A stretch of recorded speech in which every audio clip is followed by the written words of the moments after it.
All rise, veuillez vous lever.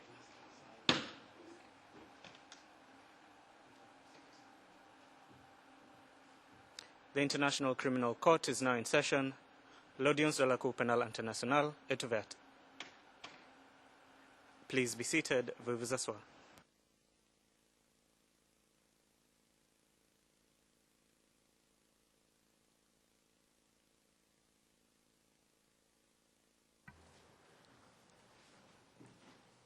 Bonjour, l'audience est ouverte.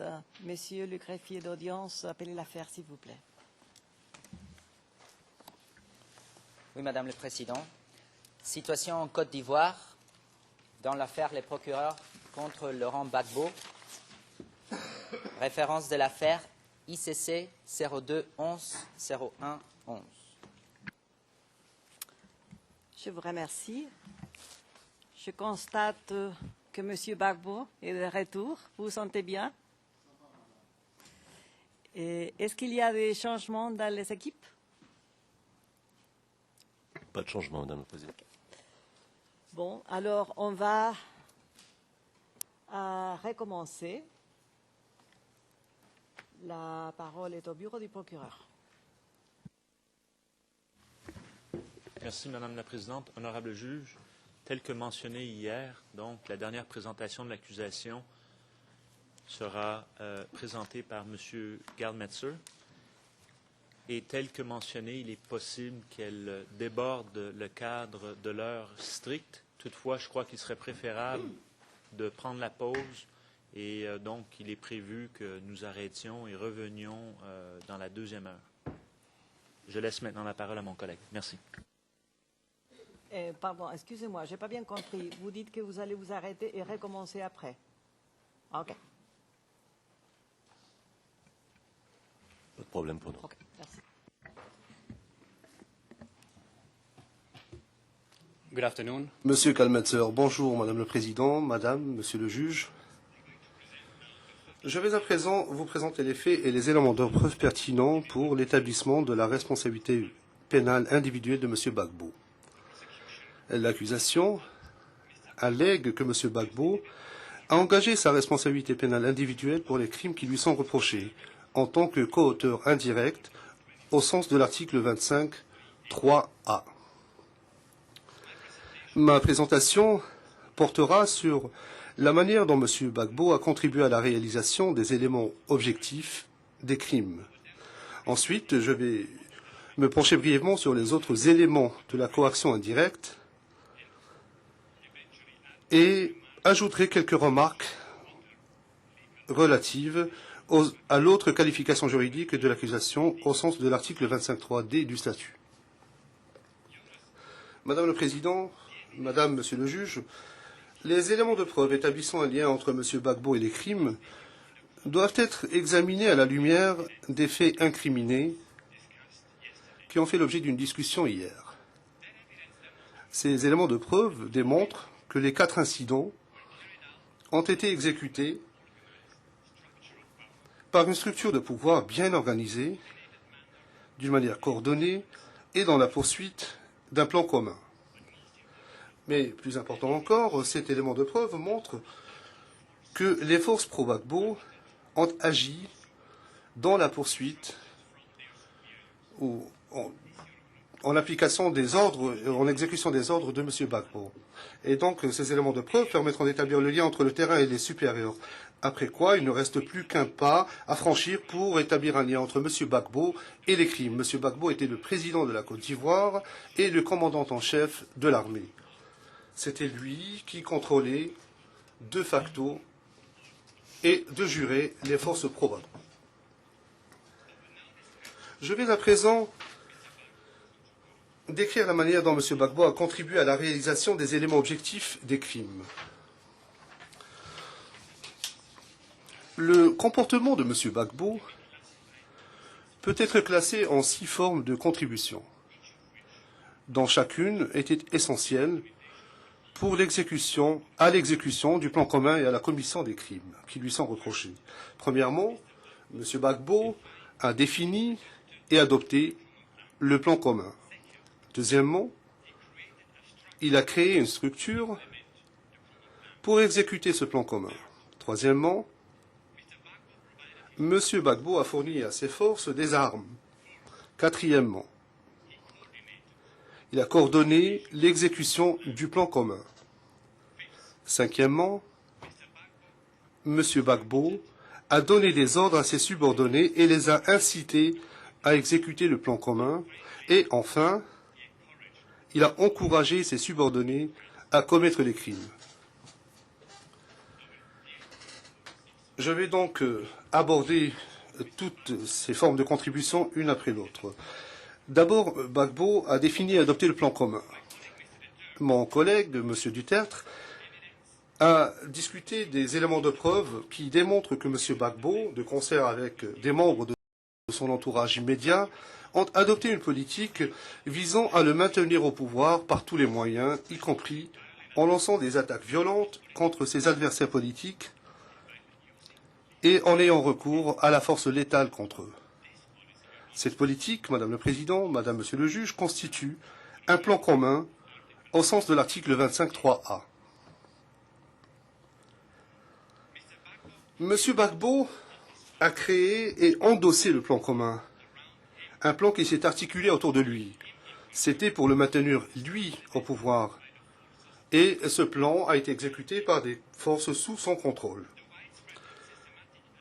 L'attaque généralisée et systématique sur les partisans perçus de Ouattara, y compris les 5 incidents qui lui sont reprochés, avait un but et un seul but, à savoir maintenir M. Gbagbo au pouvoir.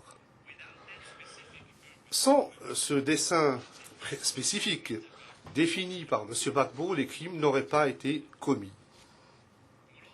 De plus, le simple fait que M. Gbagbo ait soutenu le plan commun et qu'il ait communiqué publiquement, y compris à des membres de son entourage immédiat ainsi qu'à ses subordonnés, constitue en soi une importante contribution à la réalisation des crimes. Les subordonnés de M. Gbagbo, à tous les niveaux, ont commis des crimes, sachant que leur chef incontesté non seulement approuvait leurs activités, mais qu'il attendait d'eux aussi qu'ils fassent le nécessaire pour le maintenir au pouvoir, y compris en commettant les crimes qui ont été commis. Deuxièmement, Madame le Président, Madame, Monsieur le Juge, M. Gbagbo a créé une structure au sein du gouvernement et des forces pro-Gbagbo, lui garantissant un contrôle absolu sur elle et lui permettant d'exécuter le plan commun par leur truchement. Les éléments de preuve démontrent que même avant les élections et immédiatement après les élections, M. Gbagbo a consolidé son pouvoir sur les FDS en procédant à la nomination ou à la promotion de personnes qui lui étaient loyales à des postes clés au sein des FDS et au sein du gouvernement. Ainsi, il a nommé M. Blé Goudé, le chef de Galaxie patriotique et des jeunes patriotes, au poste de ministre de la Jeunesse. Madame le Président, en agissant de la sorte, M. Gbagbo a légitimé et habilité Blé Goudé, le soi-disant général de la rue. Et en même temps, il l'a instrumentalisé afin d'asseoir son contrôle sur les jeunes miliciens qui, plus tard, seront impliqués dans la commission des crimes qui lui sont reprochés. Comme l'a déclaré le témoin P87, il était clair que Blé Goudé était le lien entre le régime Gbagbo et les jeunes patriotes. M. Gbagbo s'est en outre assuré que les FDS, les jeunes miliciens et les mercenaires sous son autorité et son contrôle étaient en nombre suffisant, et ce, dans le but de s'assurer l'obéissance à ses ordres. Le témoin P9 a déclaré que peu de temps avant les élections, M. Gbagbo avait ordonné au ministre de la Défense de recruter 2000 éléments supplémentaires dans les forces armées. Cet ordre a été exécuté. Les nouvelles recrues ont été instruites au maniement des armes, aux techniques élémentaires de combat et à la discipline. Ils ont reçu des armes dès qu'ils ont été affectés à leurs unités. Madame le Président, Madame, Monsieur le juge, je fournirai ma présentation à la défense et au juge plus tard, et celles-ci comprendront toutes les références que je vais faire. Il y a également des éléments de preuve qui démontrent que pendant la crise post-électorale, M. Gbagbo a ordonné à ses subordonnés de recruter de jeunes miliciens et de les intégrer dans les FDS. Le témoin P164 a déclaré que le président Gbagbo a donné l'ordre d'intégrer un nombre important de jeunes miliciens au sein des FDS. Il l'a fait dans le but de libérer la Côte d'Ivoire après la crise de 2002. Le témoin de 139 corrobore ce récit en précisant que M. Gbagbo a donné l'ordre de recruter les soi-disant milices au sein des FDS. Il a précisé que pendant la campagne électorale, ceux-ci ont été recrutés par l'état-major général et la garde républicaine. De plus, le témoin P11 a fait part de l'appel lancé par Blegoudé et Mangou à des milliers de jeunes en mars 2011, les invitant à s'enrôler dans les FDS. Il a dit, et je cite, « Le chef de l'État était au courant de cet appel. Le président a certainement autorisé cet appel aux jeunes. »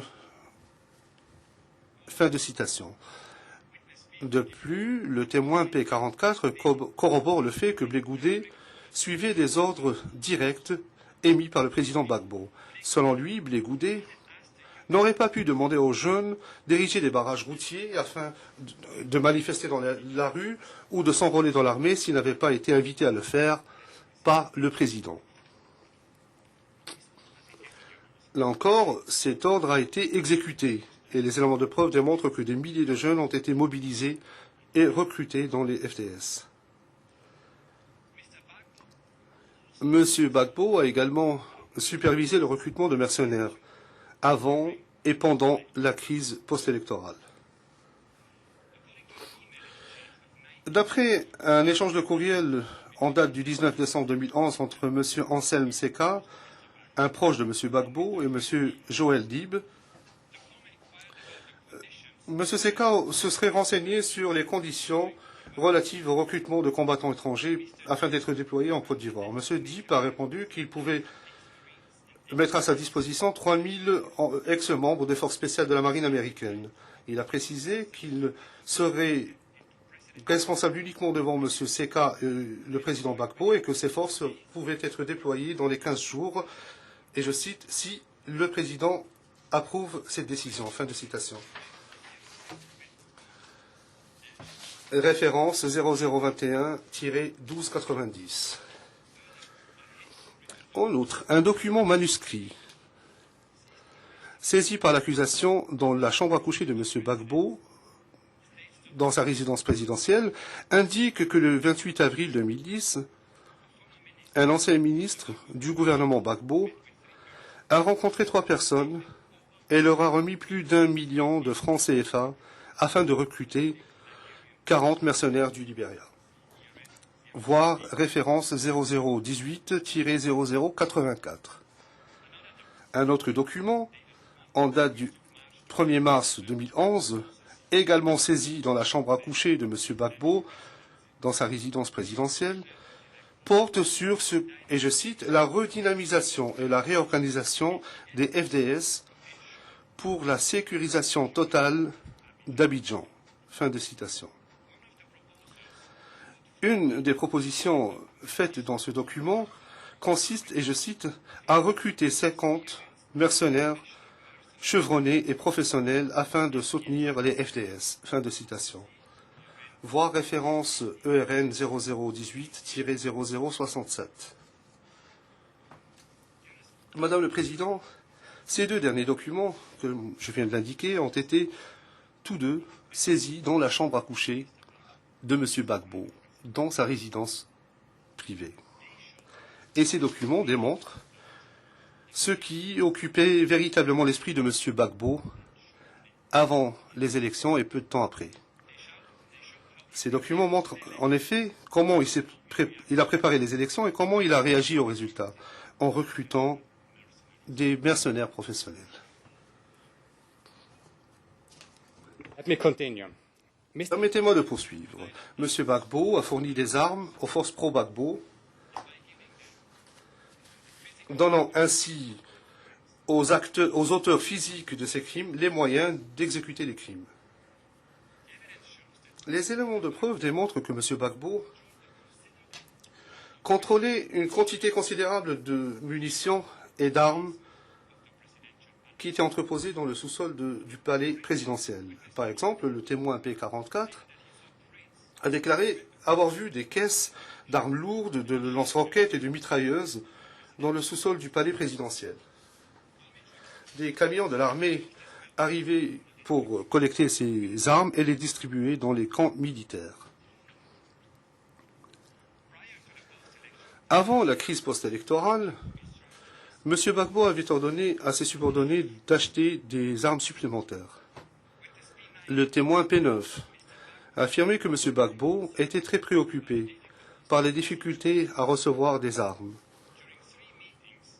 Lors de 3 réunions avec les commandants du FDS, avant et pendant la crise post-électorale, le problème de la réception d'armes et de munitions a été soulevé. Lors d'une réunion en octobre 2010, M. Gbagbo a ordonné au ministre de la Défense d'acheter des armes, y compris des armes de guerre, des armes légères, des mitrailleuses et des grenades. Le témoin P69 corrobore le fait que le ministre de la Défense a demandé au président de signer un document autorisant l'achat d'armes. En outre, une lettre saisie dans la résidence présidentielle de M. Gbagbo indique que le 23 février 2011, un diplomate ivoirien a contacté le chef d'État de la RDC au nom de M.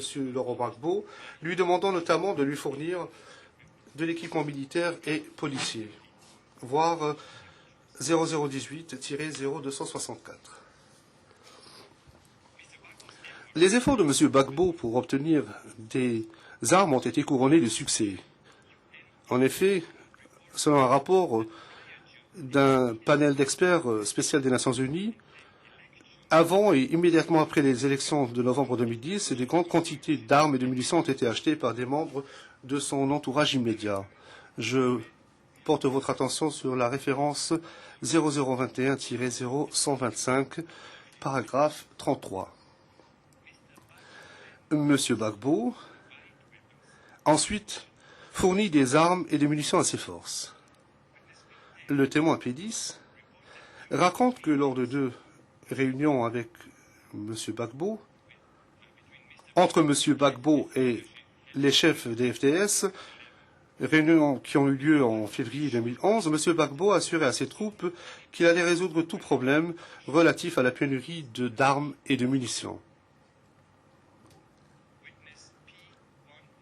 Le témoin P107 a entendu dire qu'avant le premier tour des élections, M. Gbagbo avait fourni des armes aux jeunes miliciens, y compris à ceux de Yopougon. Les éléments de preuve démontrent également qu'en dépit de l'embargo imposé par les Nations Unies sur la Côte d'Ivoire, les forces pro-Gbagbo ont été bien équipées et disposées d'armes classiques et d'armes de guerre lourdes dont ils se sont servis pour commettre des crimes. De plus, Madame le Président, Madame, Monsieur le Juge, Gbagbo a coordonné l'exécution du plan commun. Pendant la crise post-électorale, M. Gbagbo tenait des réunions régulières visant à coordonner la mise en œuvre du plan commun. Il était informé des événements sur le terrain et il a approuvé les activités de ses subordonnés. Même si M. Gbagbo ne donnait pas toujours des ordres explicites, il était au centre de toutes les décisions qui ont mené à l'exécution du plan commun et à la commission des crimes qui lui sont reprochés. Le témoin P44 a déclaré, et je cite, que pendant la crise, tous les chefs du LMP étaient attachés au président. Ils ont soutenu M. Gbagbo dans sa lutte afin de le maintenir au pouvoir. Fin de citation. Le témoin P44 a également déclaré que les réunions de crise auxquelles assistaient M. Gbagbo, la Première Dame et Blé Goudé, entre autres, avaient lieu 2 ou 3 fois par semaine à partir de janvier 2011. Selon le témoin P46, pendant la crise post-électorale, il y a eu au moins 10 réunions avec le président auxquelles avaient assisté tous les généraux des FDS et certains ministres. Le témoin P10 a déclaré que le président a convoqué les généraux des FDS à 2 reprises au palais présidentiel pour lui rendre compte. Lors de ces rencontres, le chef d'état-major lui expliquait la situation sur le terrain. En outre, Madame le Président, M. Gbagbo a rencontré les dirigeants de Galaxie Patriotique et en particulier M. Blé Goudé, à qui il a donné des instructions. Le témoin P44 a déclaré que Blé Goudé recevait des instructions de M. Gbagbo. Tout ce que Blé Goudé disait ou faisait était approuvé par M. Gbagbo. Blé Goudé transmettait ses instructions aux jeunes dans le but de maintenir M. Gbagbo au pouvoir. Le témoin P11 a corroboré le fait que M. Gbagbo et Blé Goudé étaient très proches et qu'ils se réunissaient régulièrement au palais présidentiel. Les éléments de preuve démontrent par ailleurs que pendant la crise post-électorale, les chefs des FDS se réunissaient presque tous les jours au quartier général. Le but de ces réunions était de coordonner la mise en œuvre du plan commun. M. Gbagbo était informé du contenu de ces réunions, de même qu'il avait des rencontres en tête-à-tête avec les hauts commandants des FDS pour assurer le suivi de ces événements. Le témoin P9 a pour sa part déclaré que bien que le président n'ait pas assisté aux réunions à l'état-major, il était néanmoins informé du contenu de celles-ci par le général Zogbo. Si le président souhaitait obtenir des informations spécifiques relatives à un événement, il convoquait alors les généraux des FDS à la présidence. Le chef d'état-major de l'armée appelait également le président au téléphone pour lui expliquer la situation. Pendant la crise, le chef d'état-major était en contact constant avec le président et parfois l'appelait même très tard la nuit. Ce récit est corroboré par le récit du témoin P11, qui a déclaré que M. Gbagbo était informé de tous les messages par le général Zogbo. Le chef d'état-major de l'armée l'appelait souvent au téléphone pour l'informer de toute la situation sur le terrain.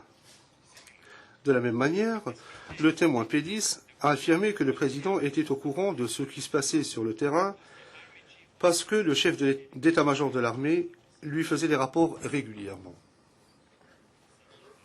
Simone Gbagbo, l'épouse de M. Gbagbo, convoquait aussi des réunions de crise quotidiennes à la résidence présidentielle, à laquelle assistaient des ministres et des responsables du FPI, afin de coordonner la mise en œuvre du plan commun. De plus, elle a convoqué des réunions du CNRD pour les mêmes raisons. Les éléments de preuve montrent que les réunions organisées par Simone Gbagbo avaient lieu au su et avec l'approbation de Laurent Gbagbo, qui assistait à certaines de ces réunions. Même si M. Gbagbo n'était pas présent, aucune décision ne pouvait être prise sans son approbation. Permettez-moi de vous donner des exemples qui étaient cette affirmation. Après avoir dessiné un plan d'action à être prise pour maintenir son époux au pouvoir, Simone Gbagbo a noté dans le procès-verbal d'une réunion du CNRD que le président doit être consulté. Je vous invite à consulter la référence 0018-0881, page 0888, coin supérieur droit. Le témoin P11 a également déclaré, je cite, « Je sais que le président était certainement informé de ces réunions. Je suis sûr que le président s'associait aux sentiments exprimés. » Fin de citation. Le témoin P44 a également affirmé que le président était au courant de toutes les instructions données par son épouse. Les deux étaient au courant de tout. Chacun savait ce que l'autre faisait.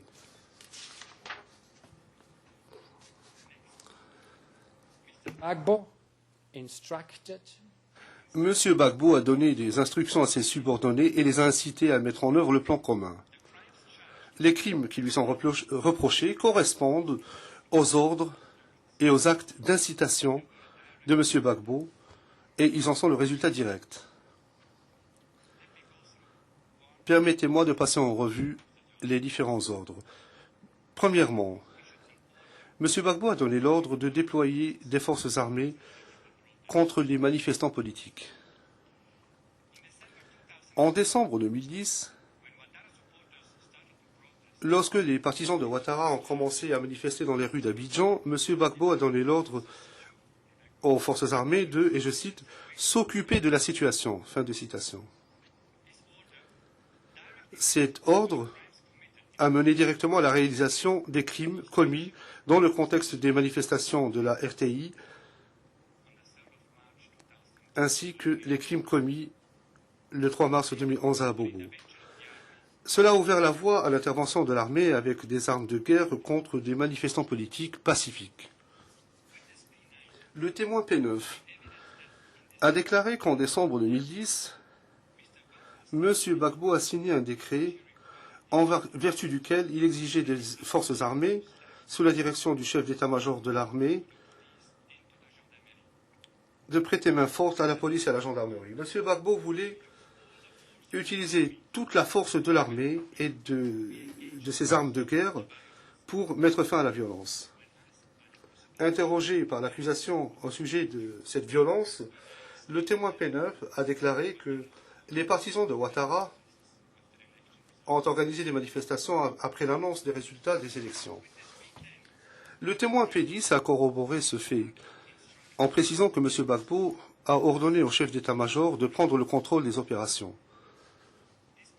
Cet ordre, Madame le Président, Madame, Monsieur le Juge, et c'est important, a dérogé à la manière dont les forces armées étaient généralement déployées. Le témoin P9 a déclaré que c'était généralement la gendarmerie ou la police qui s'occupait des manifestants, car il s'agissait là d'une opération de maintien de l'ordre et on utilisait des armes classiques. À la connaissance du témoin, c'était la première fois que le président ordonnait aux forces armées, avec des armes de guerre lourdes, de mater les manifestants. Si vous devez faire appel à l'armée pour vous occuper des manifestants, eh bien, vous devez utiliser des armes de guerre.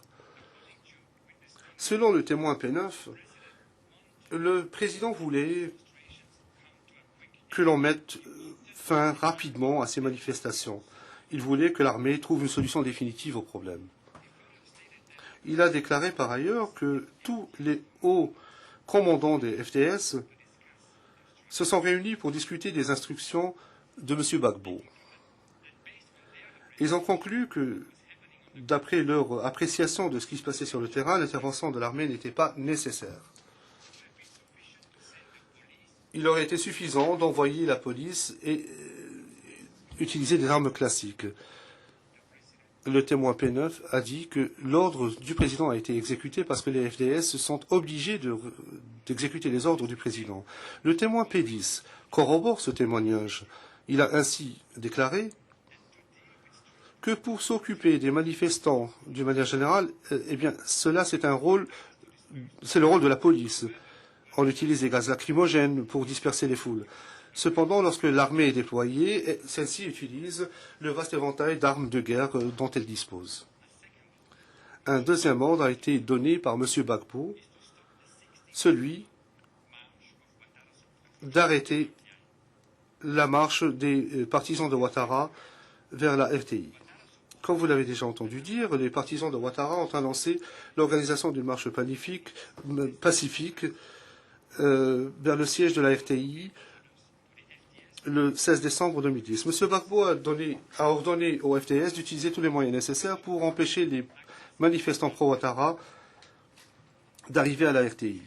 Cet ordre doit être interprété à la lumière d'un ordre précédent donné par M. Gbagbo, à savoir utiliser la force armée contre des manifestants politiques dans le but de mettre rapidement fin à ces manifestations et pour que l'armée trouve une solution définitive à ce problème.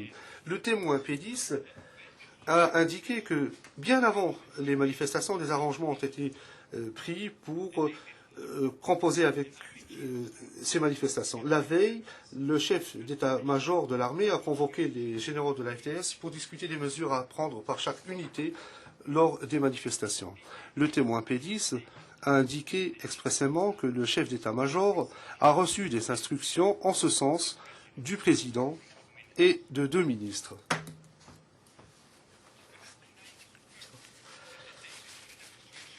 The Chief of Staff called a coordination. Le témoin P9 a confirmé que la veille de la manifestation, le chef d'état-major a convoqué une réunion de coordination à l'état-major général en la présence des généraux des FDS. Le but était d'organiser une opération pour empêcher les manifestants de se rendre à la RTI. Le chef d'état-major de l'armée a agi sur instruction de M. Gbagbo et cela peut être déduit du fait que M. Gbagbo exerçait le contrôle sur l'armée, que le chef d'état-major avait promis sa loyauté au président et qu'il faisait partie de son entourage immédiat depuis des années. En fait, déjà en 2006, le chef d'état-major a dit de façon claire qu'il consultait toujours M. Gbagbo avant de prendre une quelconque décision. Next, Mr. Gbagbo ordered to lay siege to the M. Gbagbo a donné l'ordre d'assiéger le Golf Hotel et ses résidents. Le témoin P46 a déclaré qu'à l'annonce des résultats des élections, Ouattara se trouvait à l'hôtel Golf. Les FDS, avec ses armes de guerre lourdes et avec le soutien de la police, a empêché les gens de se rendre au Golf Hotel et de le quitter. Et d'après le témoin P44, cela faisait suite à un ordre du chef d'État. Le témoin P44 corrobore le fait que l'ordre de boucler le Golf Hotel a été donné par M. Gbagbo personnellement. Les éléments de preuve montrent que l'ordre de M. Gbagbo a été exécuté par les forces pro-Gbagbo et le siège du Golf Hotel a été maintenu au travers d'attaques violentes contre les personnes tentant d'atteindre le Golf Hotel ou de le quitter. C'est un exemple de plus qui démontre comment M. Gbagbo s'est servi de l'armée contre les civils pour rester au pouvoir. Je voudrais maintenant faire référence à un certain nombre d'actes d'incitation qui ont mené à la réalisation des crimes à Abobo entre le 3 et le 17 mars 2011. Le témoin P10 a déclaré que lors d'une réunion avec des hauts commandants des FDS fin février, début mars 2011, M. Gbagbo a ordonné à ses forces de, et je cite, « rester ferme et ne pas perdre Abobo ». Fin de citation. Il a dit qu'il n'a pas donné d'instructions opérationnelles spécifiques, mais qu'il a déclaré néanmoins que les FDS ne devaient pas perdre Abobo. Le témoin P107 a, quant à lui, affirmé qu'il a vu M. Gbagbo déclarer à la télé qu'il enverrait le SECOS et la police pour nettoyer Abobo et en faire un cimetière, parce qu'il s'y trouvait des rebelles. Le témoin P172 a déclaré que, bien que n'ayant pas vu lui-même personnellement des gens parler à Abobo, il dit avoir entendu des gens parler de l'interview accordée par Laurent Gbagbo à la télévision et où il a dit qu'il allait faire d'Abobo un cimetière. En outre, une publication ivoirienne en date du 11 février 2011 fait état du fait que le commandant adjoint du SECOS attendait l'ordre de nettoyer Abobo et mettre fin à ce qui se passait à Abobo. Voir le document portant la référence ERN 0021-0843. Madame le Président, il a utilisé les mêmes termes que M. Gbagbo, c'est-à-dire nettoyer Abobo. Cela montre que les forces pro-Gbagbo ont commis le crime non pas de leur propre initiative, mais sur instruction de leurs supérieurs. Le sens des ordres donnés par M. Gbagbo à ses forces, notamment de rester ferme et de nettoyer à Bobo, doit être interprété à la lumière d'autres éléments de preuve devant vous, y compris l'ordre donné par M. Gbagbo de déployer l'armée contre des manifestants politiques, et c'est en l'intention d'utiliser tous les moyens nécessaires pour mettre fin rapidement aux manifestations pro-Ouattara. Pourquoi ? Pourquoi, Madame le Président, est-ce que M. Gbagbo a visé Abobo en particulier? Eh bien, Abobo, c'est un quartier d'Abidjan, le quartier le plus peuplé d'Abidjan, et c'est un bastion de Ouattara. Le témoin P172 a déclaré que tous les habitants d'Abobo étaient considérés comme des ennemis de Gbagbo. Abobo, c'est également le quartier où nombre de manifestations anti-Gbagbo ont eu lieu. Le témoin P10 a déclaré qu'Abobo, c'est Abidjan. C'est-à-dire que pour que M. Gbagbo maintienne sa mainmise sur Abidjan, il était nécessaire de contrôler Abobo. Et donc cela revêtait une importance stratégique dans la poursuite du plan commun. L'accusation ne conteste pas que le commandant invisible et que les FDS se sont battus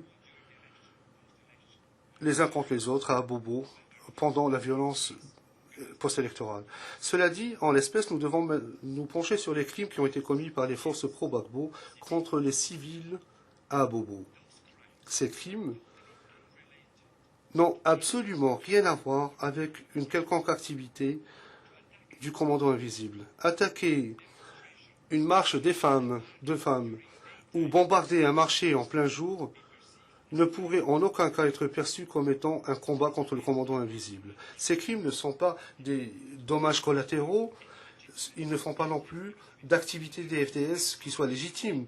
Leur but spécifique est de prendre pour cible les civils dont on pense qu'ils sont des partisans de Ouattara dans la poursuite d'un plan commun. Enfin, Madame le Président, M. Gbagbo a fait un certain nombre de déclarations qui ont contribué au massacre de Yopougon du 12 avril 2011. Le témoin P109 a déclaré qu'au début d'octobre 2010, M. Gbagbo, de concert avec Blegoudé et d'autres chefs des jeunes, ont rendu visite à des jeunes patriotes à Saguidiba, à un quartier de Yopougon. M. Gbagbo a dit, et c'est très important, il a dit aux jeunes qu'ils devaient se battre pour protéger la nation et ne pas laisser le pays entre les mains des ennemis.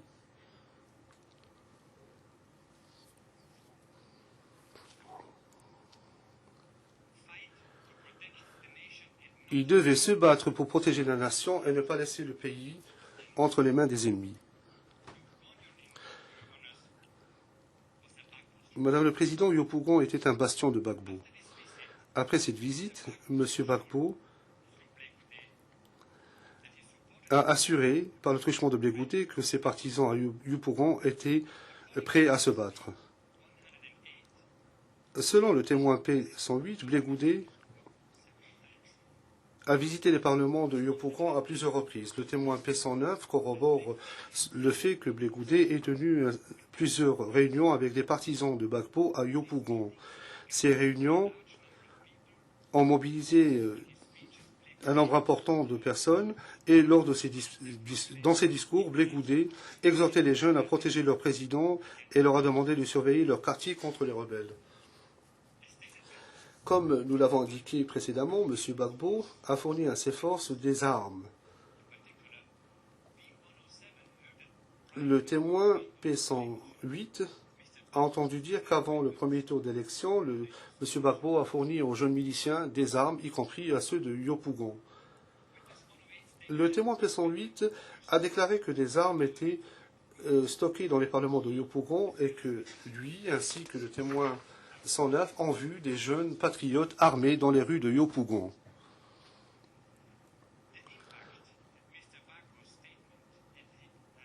L'impact qu'a eu la déclaration de M. Gbagbo à Sadigiba sur les jeunes de Yopougon doit également être examiné à la lumière du fait que M. Gbagbo contrôlait les jeunes miliciens par le truchement de Blé Goudé. À plusieurs reprises, y compris vers la fin mars 2011, Blé Goudé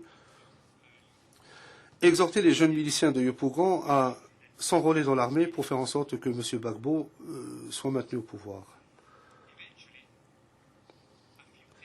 À terme, quelques jours avant son arrestation, le 9 avril 2011, M. Gbagbo a émis un communiqué dont une copie a été trouvée par l'accusation dans la chambre à coucher, dans le bunker de la résidence présidentielle de M. Gbagbo, où M. Gbagbo a passé les derniers jours avant son arrestation. Dans ce communiqué, M. Gbagbo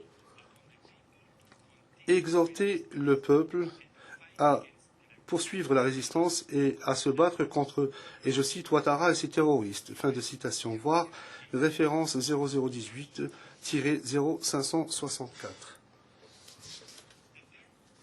Le terme terroriste, Madame la Présidente, Madame, Monsieur le Juge, utilisé par M. Gbagbo, renvoie généralement aux partisans de Ouattara.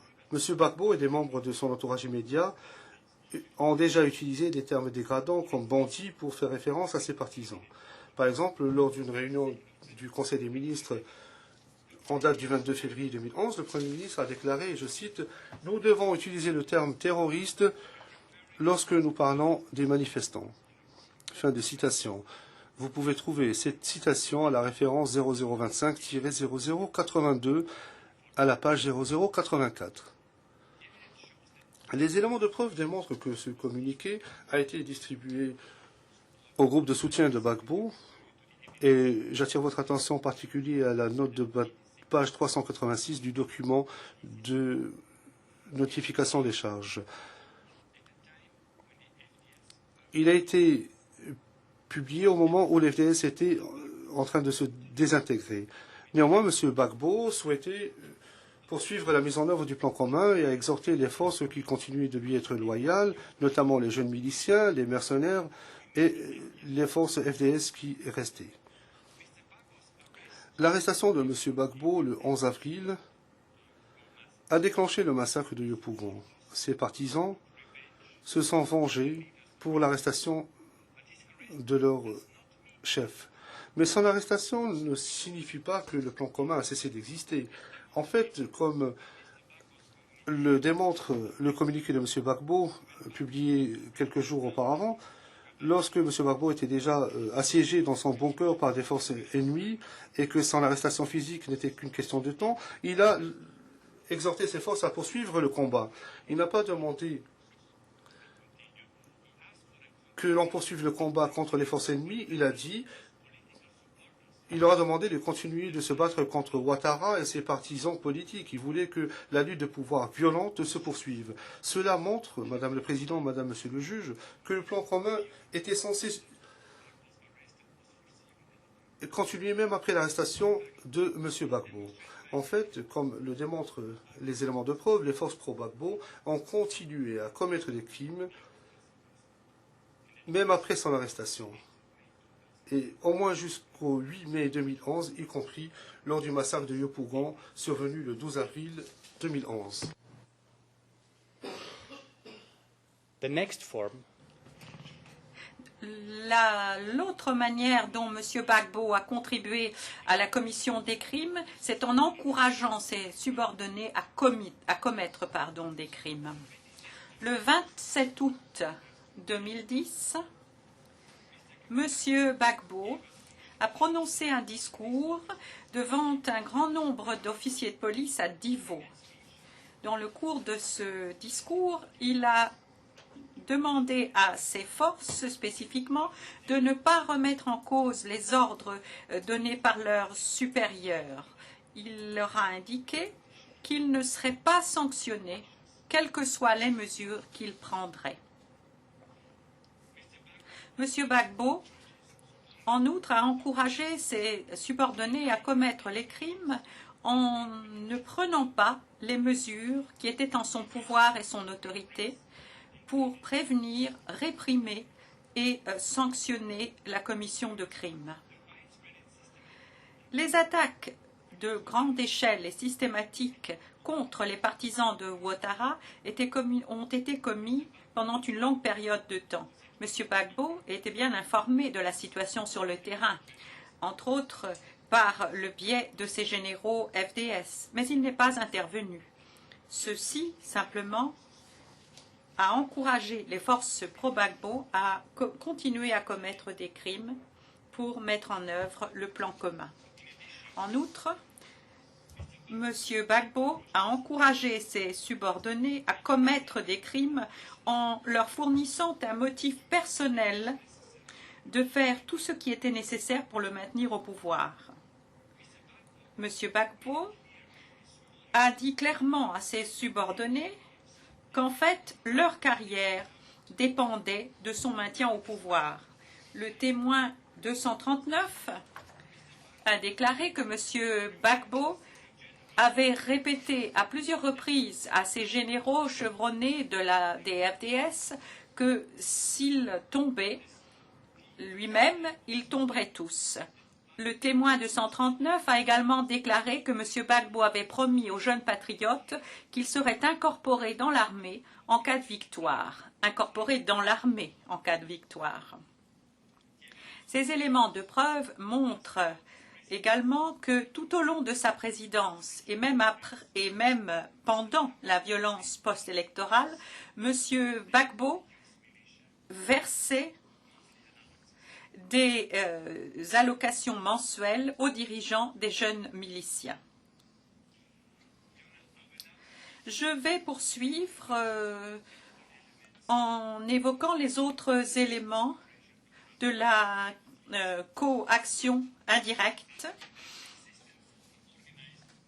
en commençant par l'existence d'un appareil de pouvoir organisé et hiérarchique. Les éléments de preuve montrent que le plan commun dont j'ai parlé précédemment a été mis en œuvre par le biais d'une structure de pouvoir organisée et hiérarchique. Cette hiérarchie était constituée des forces de sécurité et de défense ivoiriennes, les FDS, renforcées par les jeunes miliciens pro-Gbagbo et des mercenaires.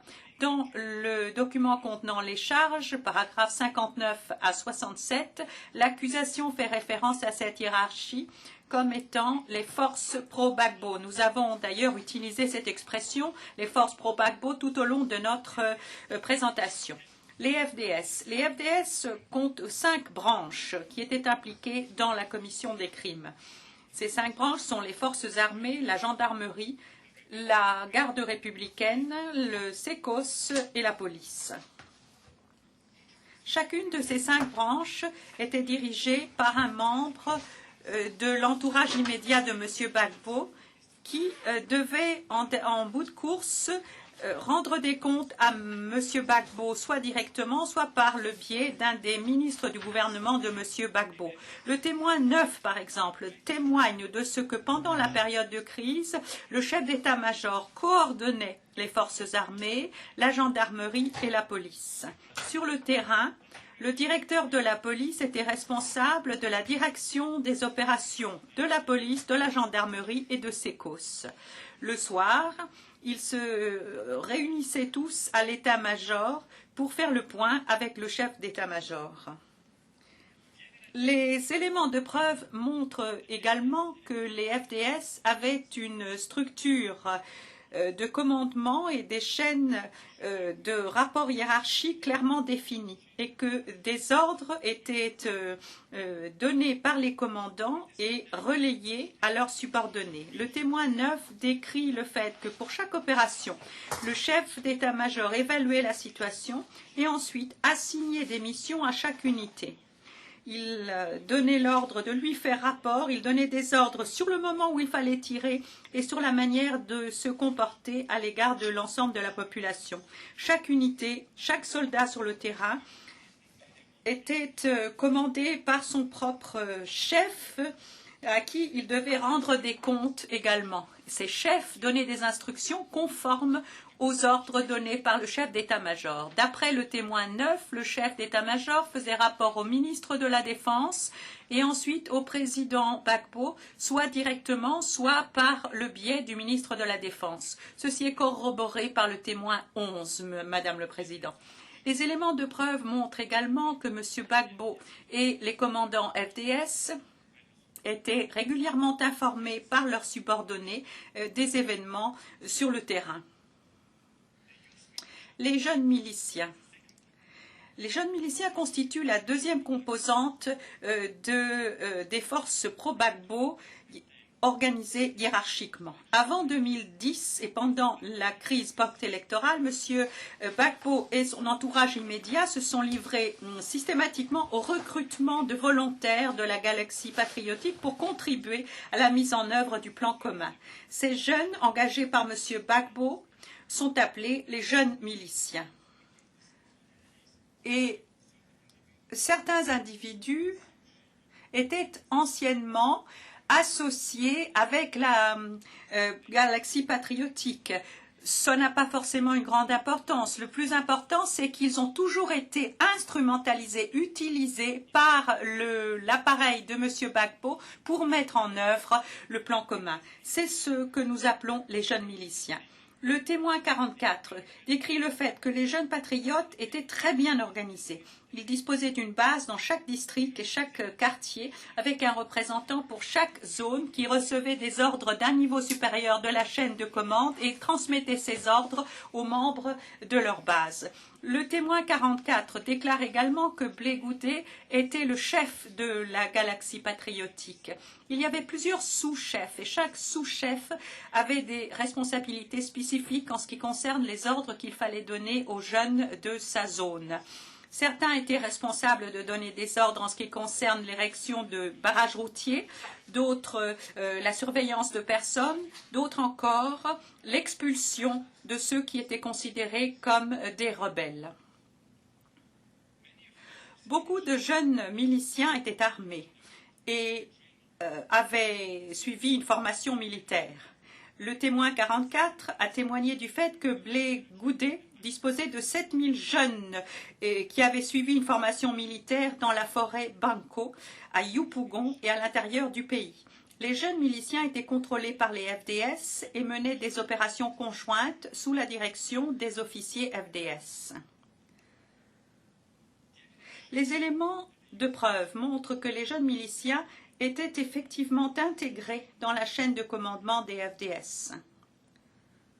Cela a été le cas non seulement vers la fin de la violence post-électorale, lorsqu'ils ont été officiellement intégrés, mais également bien avant cela.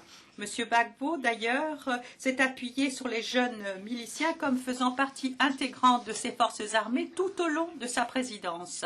Pendant toute cette période, il a versé à ses dirigeants, y compris Blé Goudé, des allocations mensuelles. En outre, P164 a déclaré que des jeunes étaient appelés contingents Blé Goudé et que ceux-ci ont été intégrés dans l'armée.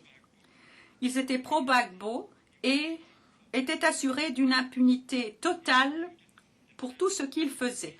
Ils ont exécuté le plan de Blé Goudé et ont constitué les éléments les plus violents à l'intérieur de ces forces. D'ailleurs, ils mettaient en œuvre tout ordre venant de leurs supérieurs, même si ces ordres enfreignaient le droit pénal. Troisième composante des forces pro-Gbagbo, Madame le Président, les mercenaires pro-Gbagbo.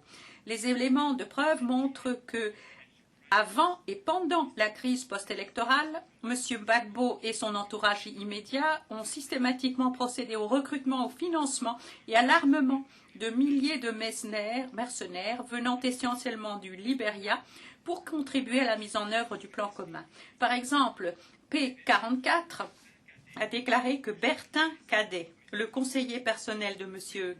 Gbagbo, avait envoyé les mercenaires du Libéria en Côte d'Ivoire et Pastor Mori, le pasteur personnel de M. Gbagbo, était responsable de l'achat des armes pour eux. Des mercenaires étaient placés sous le commandement des FDS et opéraient de concert avec les FDS et les jeunes pro-Gbagbo.